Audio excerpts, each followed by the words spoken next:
If anyone was here on Friday, there was a really great chat by Noelle from Guerrilla Type, who was talking a lot about how we can make cultural connections in our design process and with the typography that we do. And actually there are a lot of similar themes in what we'll talk about today, and how we can build for billions, redefine how we scale digital products and what it means to be culturally relevant.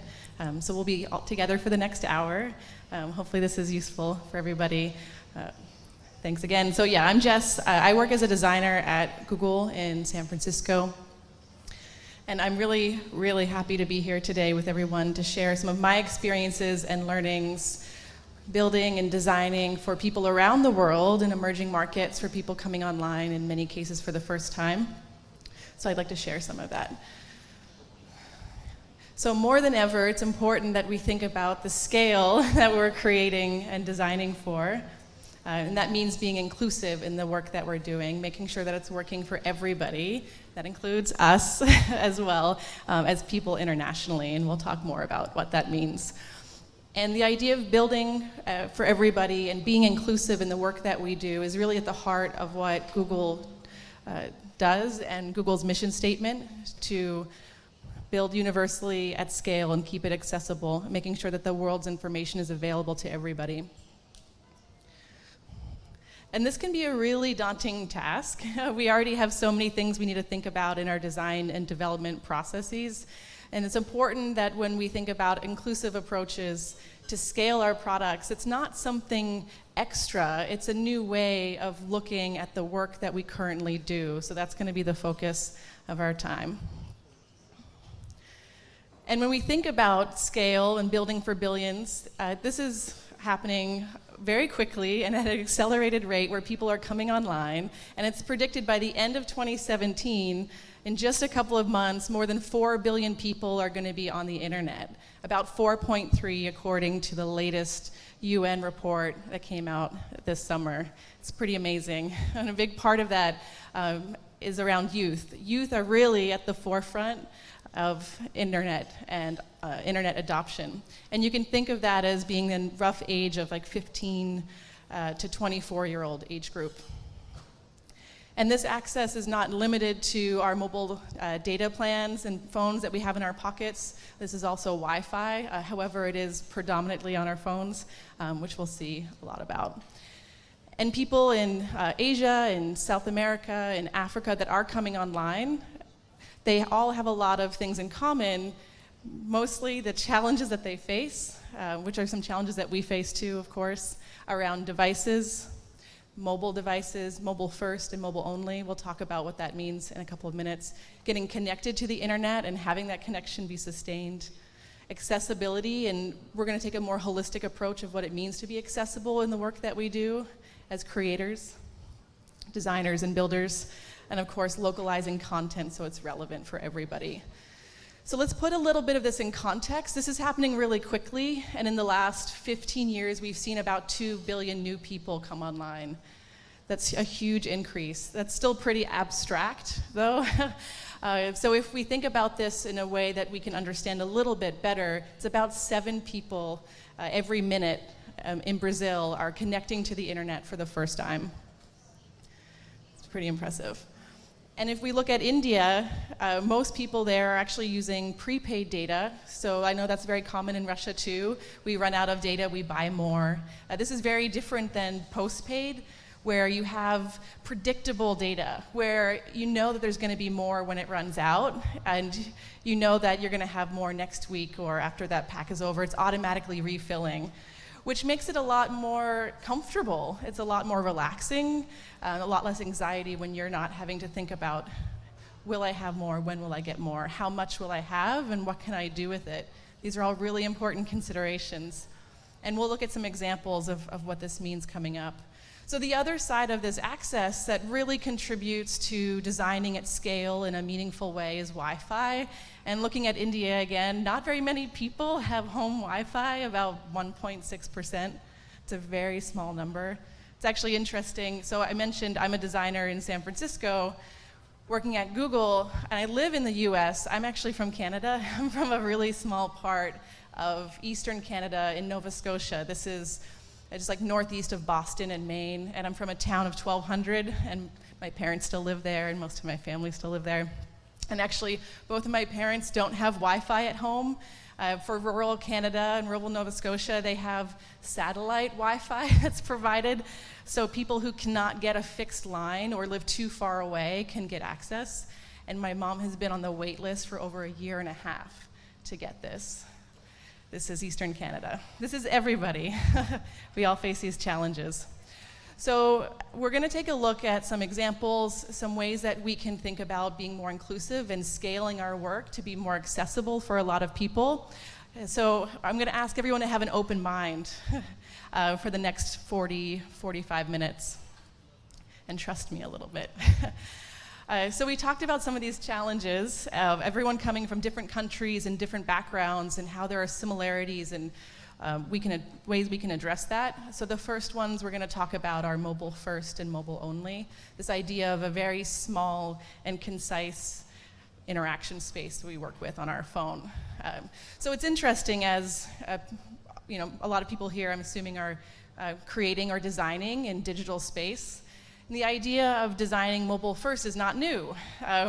For years now, we've been thinking about, okay, so a lot of people are using their phones, so let's start with that. Let's start with the phone, and then we'll think about the tablet, or we'll think about the desktop or the smartwatch, if we even bother at all, depending on the experience we're trying to build. What we're talking about here is that actually the first time that someone's coming online, they're coming online through their phone. So this is very different than when we may have started using the internet. So I was in junior high. That was like age 13 to 15, and I remember we had a computer room at school with these shiny new MacBook desktop computers, and along the wall we had these old Windows DOS machines where I could type in key commands and play Hangman. So I've had quite some time to learn and understand how I can find value in the internet, what it means to go online, what I can find there, and all of that useful information. We're very lucky to have that experience, that knowledge with us, and that's not very common for most of the world. These are elements that we need to think about. So let's look at some examples of what it means to think about the first time coming online with a mobile phone, likely a very small mobile phone, as well. And we can take a look at Google Wallet. So this is an app about money, and here we see an illustration that is like the handshake for the first time that someone is using this product. We can think about this as the introduction to the app, where using friendly visuals, we're able to highlight the value proposition and keep it approachable. This app is about money. We can support what it's trying to communicate, and we can keep this very familiar as well, and this can be updated depending on where this product is being launched.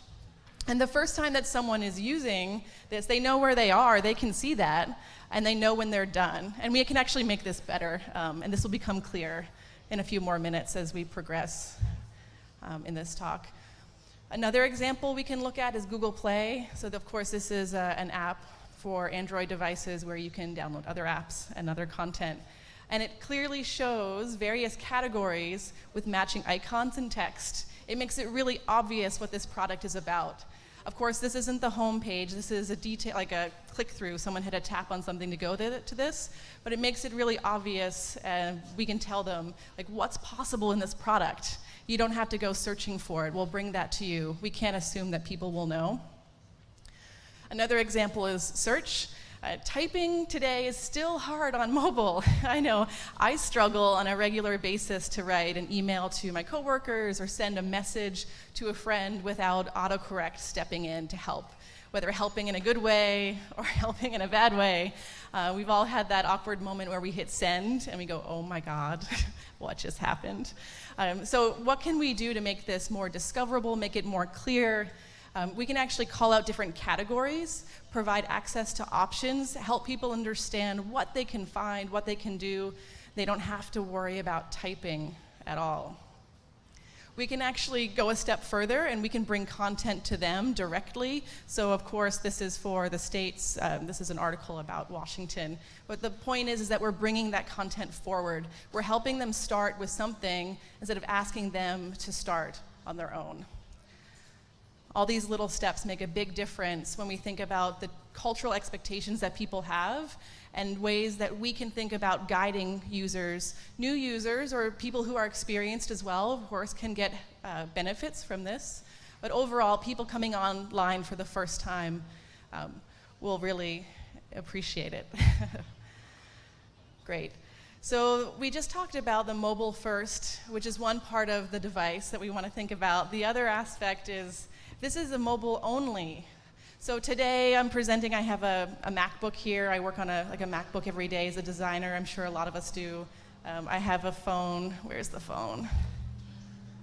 This is actually an Android One phone. This is a Google device specific to emerging markets, but really great for everyone who wants a cheap, affordable device that just works in ways that we expect smartphones to work today. And just announced recently this is going to be available in Russia soon, which is pretty cool. But basically, already here there are two devices that I'm using. Multiple devices, the idea of being able to do work on my computer where I made this presentation, or watch video, or a student kind of doing homework or preparing reports. It's pretty common that we're using different tools to do that in technology. That's not very common around the world. Imagine that you take that computer away. Imagine you take that tablet away, or the smartwatch that you're getting your notifications on. All you have is your phone. And if you're living in many countries in the world, it's probably going to be a smaller phone than what we have. The phone I just showed has a 4-inch screen. That's quite large. That would be unexpected. The other aspect of having only a phone to do all these tasks, like imagine, like I mentioned, the report, you're editing your files. It also includes storage. Where do you keep all of this content? All the photos, the videos, the work that you're doing. If you only have a phone that has 1 gigabyte of memory, potentially, that's not even just the processing speed, that's the storage speed. And it works out that on a regular basis, every day in India, about 33% of people are running out of storage. And it's because they're trying to do everything on their phone, because that's all that they have. And if we think about ways that we can provide better experiences and great experience with these devices that are small and limited, we can look to YouTube Go. So this is a new app in a lot of ways, specific for emerging markets. I think, honestly, beneficial for a really big audience, that allows people to have more transparency in their data. So this is an example that lets people choose the video downloads by stating the storage size, and they can decide how much they want to put on their external SD card. So not only are these phones often having more than one SIM, which is like another conversation and consideration, but they often have external storage, which is a great way to expand the limitations of the device. So how can we help people have transparency around that, give them more control over their connectivity as well? So here we can see the size is mentioned, as well as the quality. This allows us to get the permission of the person using it. I want to install this much on my phone. I want to download this size. There's a lot of awareness. So we can give them this context relative to the storage they have. And just a side note, so here we see a few megabytes. It's going to be a little less relevant for like 10 kilobytes or like 100 kilobytes. You'll know best when you're thinking through this work what will be helpful for people. And of course, by testing, people can tell you what will be helpful for them too. So we've talked a lot about the digital side of the products that we're building on, and a little bit about the actual physical objects. It's important that we spend a little bit more time. Not only are these phones expensive, even if they're less than $100 on average, that's still a lot of money. They're often broken phones. They get dropped and they still get used. Someone's first phone may be a second-hand device, and that may actually be shared between them and their siblings and their entire family. And a lot of people don't have email or accounts to work with. So it's interesting to take that into consideration when we're trying to make these experiences as accessible as possible for the broadest audience when we look at scaling what we're building. So when we think about the mobile only, we can think about really how long these devices are staying around, how we can optimize for speed, if it's doesn't have a lot of storage and a lot of space. We can create this transparency, make it a lot easier for people to understand what's happening and why. And overall, it's important to remember that everybody deserves reliable, fast, and engaging experiences. And if we're the ones creating those experiences, designing them and building them, that's up to us to do that. And if it's faster on Android One phones, it's going to be even better on devices if we're normally working with an iPhone 6 or Samsung Galaxy S7, for example. So it's a quick look at the small interaction canvas for the mobile aspect of the challenges that people can face. We'll spend some time talking about connectivity. Okay, so we have the device, we're online, or are we? Sometimes we're not actually. So we often take for granted, or I do anyway, frequent access to the internet. So I remember when I arrived in Moscow a few days ago, I was at the airport and I got a megaphone SIM. So that's in my phone there. And since I've been using it, it's been great. I'm on LTE all the time. I've had no delays, no connection drops. Even at home in San Francisco, there's one room in my apartment that it doesn't work so well in my local network provider. So I actually take for granted that I can always get online. It's normal for me. And 50% of people that are using mobile data in India are actually working with about a 2G connection.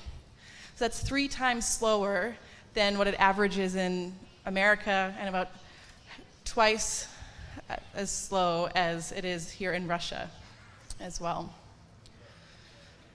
So if we're not always online, if that's not the norm for everybody, how can we make offline states or states of intermittent connectivity more valuable and more useful? So this is an example from Chrome. This is probably familiar to a lot of people, the little dinosaur. It's pretty cute. And there's the hidden game on desktop where you can actually watch him jump around. But basically what we're seeing here is that this offline state is now useful because you can download this page later. And we'll look a little bit closer here. We see the friendly image. We have clear text. You're offline. And it gets really explicit. Your device is offline. Makes it really, really easy for someone to understand. And then we take it even further to say, hey, here are ways you can get back online if you want to. This is going to help educate and empower people to get reconnected who may not know how to do it. This can be helpful for everybody. And of course, that button at the bottom to download. And when they do, there's a confirmation of the action. It's very clear. I know what I did. I know what will happen next. So if we're offline, we can look to maps too for a little bit more guidance. This is another example of a way to build at scale, keeping in mind different levels of connectivity. So you can render with maps today directions even when you're not connected, which is really nice. You can see where you want to go. You can get that confirmation through the icon. So here we have a little cloud. Not necessarily the clearest icon, but you'll notice this isn't an alert icon. There's not saying, oh, this is a problem, you're not connected. Because if your normal state is that you don't have internet, and sometimes you do, it's not good or bad, it just is what it is. So in some ways this could probably be more clear too, but what's great here is that you can actually get more information even when you're offline to understand the limitations of what you're doing, and it's really easy to click on that button, really easy to see, really easy to understand. And if you didn't know about the offline state in maps, for example, you can also, I guess we're just seeing here, we can inform people that, hey, you can download this. If I know I'm going to be offline later tonight or next week, this can be really helpful. I love hiking. I live in California. There are a lot of national parks. If I'm in Yosemite and I'm trying to find the trailhead, this is really useful. Or if I'm trying to get back to the car later that night if we're not camping and staying over. And then, of course, it's easy to make that download, and I can plan ahead and keep that with me, whether it's a national park in California or here in Russia or in Kenya, if you don't have data. So we talked a little bit about being offline and how that can be beneficial and more transparent. This is an example from YouTube Go as well, sending a video to a peer. And what's important to call out is all the different progress indicators. It's really easy to understand what's happening. Things are being transferred. if the network stops or something happens, it's going to be really obvious to the people using this product what happened and why, and they're going to be able to understand and then make the right next decision that they need to do from there. So when we think about what it means to be connected, let's remember access isn't everywhere, and we need to make sure we're building for not only online, offline states, but these states in between as well, where we can actually look at making great connectivity, like the LTE that I have here in Moscow on Megaphone. Let's make that the edge case. Let's make that the special case, not the normal case. Great, so we've talked about devices, connectivity, and now we're going to spend some time talking about accessibility. This is a big one. And this is really about perception and reality, that we build experiences, and it's easy to assume that people are going to perceive them the same way. And actually, this is not the case. And it's easy to think that, okay, we just need to consider people who have temporary or permanent disabilities, the standard accessibility across digital products. What we want to do is be a lot more holistic in how we approach accessibility and what it means to access a product, a digital product. Make sure it's very accessible for everyone, to understand that what we build is not likely what everybody sees, especially if they're new to technology. There's a good chance they're not familiar with how to use it, and they have a low level of tech literacy. This includes English, so where to many people, English is aspirational as a language. Like, I'm a native English speaker. I feel like I'm still working on my English every day. About 55% of content in emerging markets is in English, and if we look at India, only about 1/3 of people there actually speak English, but their device is in English, their applications are in English. So as much as we can do to reduce and simplify this content, it's going to be much easier for everyone to understand. And let's be honest, simple English is better for everyone. It's going to be a lot easier to read that information and understand what's trying to be communicated. So we'll go back to YouTube Go. This is where someone's trying to send a video with a friend. We can see some large clear buttons that I will take a look at, but first I want to call out that this is in a pop-up. This is pretty standard, especially on Android. But what's really nice is that someone using this for the first time, going here, they tapped a button to see this, and now they easily know where they are and how to get back, because this is on top of the content. It's very intuitive to return to their previous view, not getting lost in where they are. And these buttons will work great for people that have low vision. Contrast is really important. It's also going to work great on a low resolution screen where the brightness is probably turned down really far to save battery, especially outdoors using a mobile phone in bright sunlight during the day where a lot of life and work happens. For us too, I do this all the time. I love not recharging my phone during the day. I like it to be there when I need it. I keep airplane mode on all the time, or I'm turning off Wi-Fi and data if I'm not using it, and I keep the brightness down. I'm guilty too.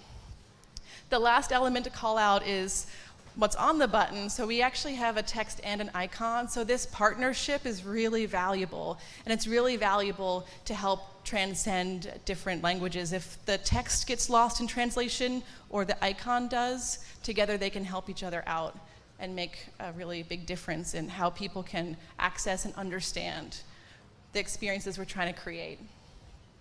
So we've looked at a few examples of how we can think more about being inclusive and being more accessible, and these were all very positive experiences in a lot of ways. I want to look at one that isn't so positive. So this is a previous screen from YouTube, and here we can see, this is part of like the onboarding with the app. Read this text. It says, "New awesomeness awaits." What does awesomeness mean? Does it mean anything? We want to make sure we're avoiding culturally specific phrases like this that we don't even understand ourselves or it's not clear. We can use short, simple text. We can also call out the button skip. This isn't necessarily that clear either. It's nice we've learned from this and have made improvements. For Android N, first time people are using this operating system, we can look at this as well. It's really clear to see what language options are available. It's very accessible, front and center.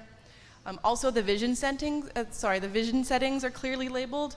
And when people tap in, there's clear and consistent information. They know where they are. They know how to get back. Font size can be adjusted, and this will work well for people who are vision impaired. This will also work well for people who just want to see it more clearly on a smaller device if they're in low lighting and different contexts. Worth noting, this is calling out a specific accessibility feature, TalkBack. It's really important that we do keep basic accessibility requirements in our experiences. We won't be focusing on that in this talk. One important thing to remember is that about 80% of people that have accessibility needs are in emerging markets. So if we're trying to reach as many people as possible and redefining how we can scale our products for the largest number of people, we're going to have to make it accessible, not only more holistically, but also in the standard ways that we expect. So when we look at the reality of the products we're building and how they're perceived when people are using them, let's make sure we're using simple global English, that we're thinking about the low-end devices, the screens that are smaller than 4 inches, that likely have different screen and battery constraints than we're used to. I know when my laptop runs out of battery or my phone, I just plug it in. Electricity is not always so accessible for everybody. Cool, so we've talked about the first 3 challenges that we believe are universal to create products of value for the most number of people. And the last one is looking at the localized content. So this is really about knowing who your user is and knowing the people that you're creating products for. And this is different than just localizing the language and translating it so it can be understood if they choose to use their own language. This is a lot more about making it relevant, making the content relevant, not just thinking that our preferences are going to be the preferences that other people have as well. We need to break out of this bubble that we're in sometimes as creators.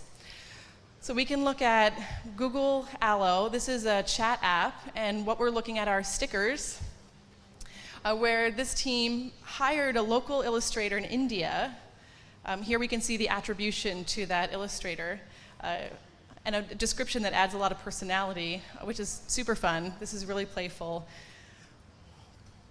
And we can see this inclusion of the local aesthetics coming through in each of these. Not only do we have text in the aspirational English language, but we actually see the common phrases as well. This is very aesthetically inclusive. Beyond that, because sometimes it's in the details, it's not just in the visuals and the illustrations. This is from Google Station. I wouldn't be surprised if no one's heard of this. This is a product from Google that provides free internet to people in emerging markets. This is available in India and just recently announced to provide free Wi-Fi in Indonesia. In India, this is happening a lot at railway stations. Google Station gets its name from that. And in India, it's required by law that people who are accessing public Wi-Fi need to put in their phone number. So when we take that into consideration, we know where they are. Let's start them with that. Let's make it clear that this is a phone number. And most importantly, this text, your number is safe with us. We learned in research in India that people have a lot of concerns about safety and harassment. What's happening with my number? Where is it going?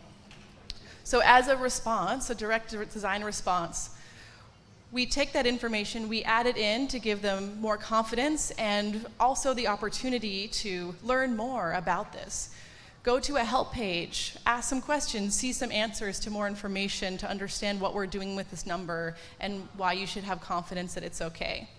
So to be locally relevant, make sure that you're testing the content. It's really important to do that, to think about what are the norms of gender, security, safety, politics. Likely it's going to vary a lot depending on who's using it and where it is. So when we think about localized content, think more broadly than translating copy. This is about knowing the people who are using it, making the content relevant for everybody, thinking about the way that other people think of it. What are those cultural mental models? Let's make sure that we're not applying our own approach and our own understanding to everything that we do. It's important to learn from others. Great, so we went through mobile first, mobile only, connectivity, accessibility in a more holistic way, and localizing content. So how do we bring this all together in terms of scaling our products and building for billions? It's important to think about the extensibility across markets. When we scale, sure, we want to go into new countries, more people. Let's make it more than that. Let's not just translate languages and hit our country requirements and legal requirements. Let's remove the barriers that people have to getting online and accessing great content and great experiences. Let's have the most reach we can and consider that every step of the way. So to talk about the access and the extensibility across markets, we can look to Google Translate. So here it's a little different. We don't want to focus on the screen elements, and we won't be. We want to talk about the app size. So Google Translate has done something really interesting where they spent time reducing the size of the application. It's under 10 megabytes. Most applications on Android are about 40. VK here in Russia is about 32. So if we think about these storage constraints that people have on these small devices, and that 33% of people in India every day are running out of storage, let's make sure that our product can even get on someone's phone in the first place. So if applications are not 5 or 10 megabytes, the likelihood that that can even happen is going to be dramatically reduced. And it works out that these Android One phones, if they average about 1 gigabyte of storage, that's about 20 to 40 apps. That doesn't think about any photos that somebody has on their phone, any videos, room for the operating system, or hey, if everything's happening on your phone, what about all your homework? What about all your business work? There's not going to be much room. So we talked a bit about SD cards. This is where that's really valuable. So even if your app is only 5 or 10 megabytes and someone only has a few on their phone, maybe they're not using your product today, but they want to use it tomorrow.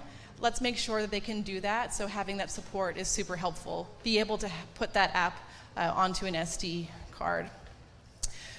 And it's not all about apps. This is a screenshot from web. This is Flipkart. This is an e-commerce experience in India, and they invested a lot of time in a progressive web app.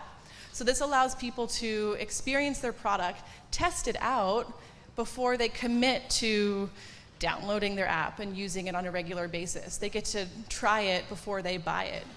Around the world, with data being so limited and this connectivity so limited, we can think about megabytes of data like currency, like money. Like how much does it cost to use this app even if it's free? It's not actually free. We can go back to YouTube. So we focused on the transparency before of, hey, I can see how much it is to download, and I can make a decision as a user which one I want to go with, if any. The main takeaway here, if we think about how this is helpful to scale a product, is to quantify the experience. Help me as a user understand how much is it going to be for data? How much space is it going to take on my SD card? What about battery power? Could we take this even further? How much battery is it going to use if it's an intensive task? Let people try it out. Let people understand what's going to happen, and if they want to do it, they can decide. Empower them to be in control. These experiences should not be expensive. And today, often we're not thinking about the true cost that people have when they're trying to get online for the first time or the 100th time.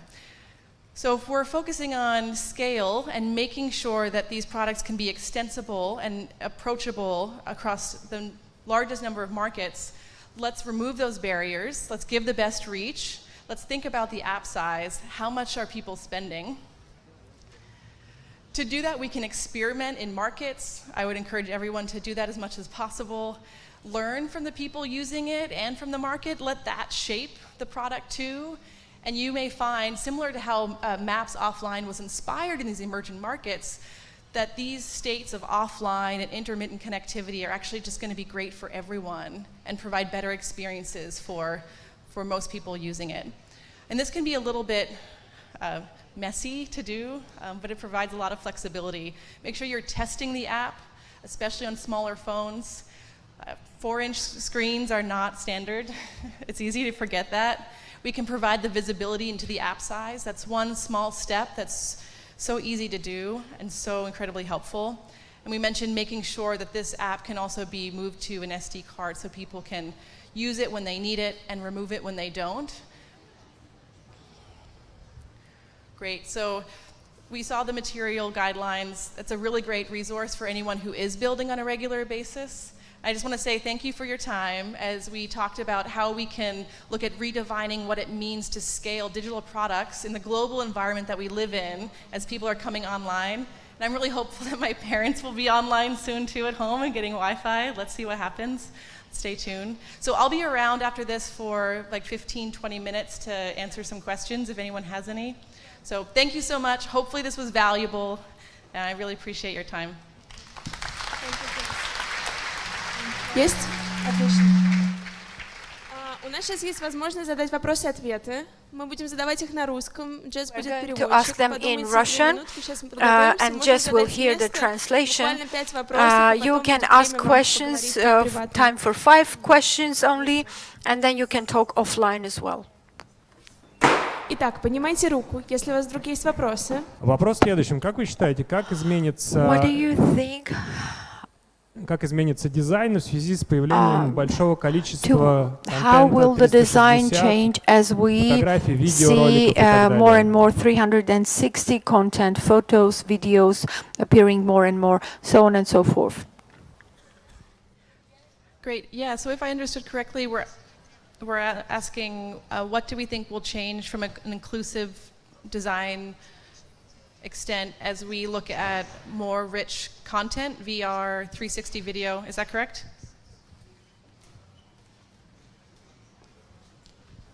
Yeah. Cool. Thank you. There's a lot of voices in my ear. Let's see if we can keep this straight. Yeah, it's a really good question, and actually YouTube is wildly popular around the world, especially in emerging markets. Especially if there's like no TV or laptop to go to for entertainment. Everyone wants a great experience and to be entertained. So it's very common that people are going to Google Station, railway stations for watching video or watching it at home, especially with constrained mobile data packs and not very much data. It's something that we see in market when we're doing research, that a lot of people are frustrated. They can't watch what they want to watch. They can't do what they want to do, or they can for a very short time, and then of course they need to stop or run out of data, and this happens often. So for VR and 360 video, this is going to add more demand, a lot more demand, and a lot more expectation of high quality experiences. So I think we can learn a lot from YouTube Go and how that product provides transparency so people know when they're committing to, let's say, a VR experience or a 360 video experience in the future, that at least they'll be empowered to make that decision themselves. I think we overall have a lot of learning to do in how those experiences will reach those markets. I haven't seen a lot of that firsthand. I'm excited. I know it's coming. I don't know if I really answered that. Sorry. Ответила Джесс на ваш вопрос. Помашите рукой. I mean, so here's the trick. It's hard, right? This isn't easy. I don't think there's no one answer that will be a solution. Rich content requires more bandwidth. It requires more data speed, requires more data access, and sustained data access too. So not intermittent connectivity that's often found indoors in houses made with a lot of concrete and things like that. So we should look forward to it, and we're going to have larger data packs accessible to a larger audience before that's going to be happening on a regular basis, given the constraints that exist. Thank you. Хорошо, спасибо. Еще давайте вы тут впереди. Hello, I have a question. You brought many examples on some trial features that you developed on the example of India as a developing market. Do you have anything for Russia as an example? Yeah, great question. I would say Замечательный the one вопрос. thing we touched on was app Я size. So I think in terms of examples, the only thing I could speak to is looking at VK, which I know is like a phenomenon here for a social network, and like that app right now is over 30 megabytes. So if that product was looking to scale to a much broader audience internationally, there would be some significant challenges in making sure that that would be reached. In terms of like apps from Russia, that was not part of the presentation. It would be great to see more examples and highlight some of those. So I was working with content that I had available with me at the time. Google миллиард пользователей, Facebook 2 миллиарда. Google has Когда 1 догоните billion Facebook? users, Facebook has 2 billion users. When will you catch up with Facebook? That's a great question. Yeah, so there are multiple products from Google that have over 1 billion users, and I think there's no lump sum, like additive consideration we're talking about here. It's not about catch up. I mean, our main mission statement is to make internet access like universally available to people around the world. So I think it's a different approach. So.